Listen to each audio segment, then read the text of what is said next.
Dans cette vidéo, nous nous intéressons aux transformations subies par les espèces chimiques au cours d'une saponification, notamment les espèces chimiques que sont les triglycérides. Alors, une saponification, c'est une hydrolyse d'un triglycéride.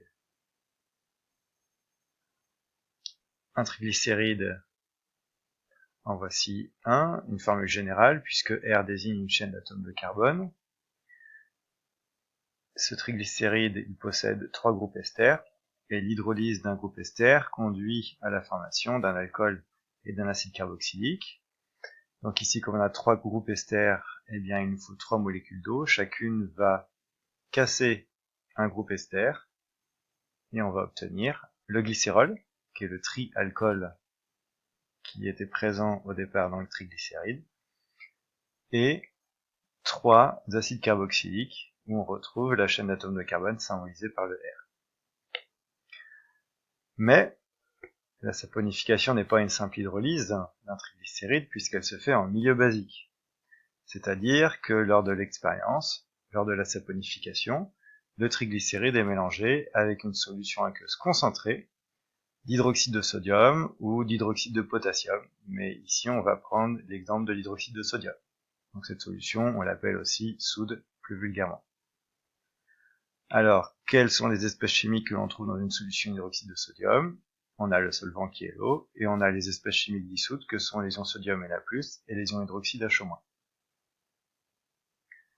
Bien sûr, cette solution est corrosive, donc lors de l'expérience, il faut prendre des précautions avec le port de gants et de lunettes. Alors, que devient l'équation de saponification d'un triglycéride, puisqu'elle s'effectue en milieu basique? On a toujours le triglycéride avec ses 3 groupes ester, mais la réaction de ce triglycéride va être considérée non plus avec une molécule d'eau, mais avec un ion sodium et un ion hydroxyde, sachant qu'il y a 3 groupes ester, on va considérer 3 fois l'ensemble ion sodium, ion hydroxyde, qui sont contenus dans la solution. Puisque nous sommes en milieu basique, eh bien, ce n'est pas l'acide que l'on va rencontrer, mais sa forme basique.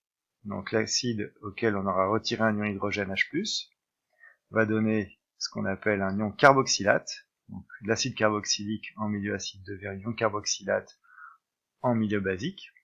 Cet ion carboxylate va se lier avec un ion sodium qui était initialement présent dans la solution d'hydroxyde de sodium.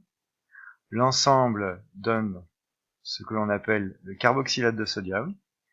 Et ici, c'est un précipité, donc c'est un solide qui va se former. Et ce solide, c'est ce qui va constituer le savon. Donc là, expérimentalement, on passe par une filtration pour isoler le solide, le savon, du reste de la solution. Quelles sont les propriétés de la saponification? Alors, tout d'abord, la saponification est une réaction lente, ce qui était le cas, comme on l'a déjà vu auparavant, de l'hydrolyse d'un ester ou d'une estérification.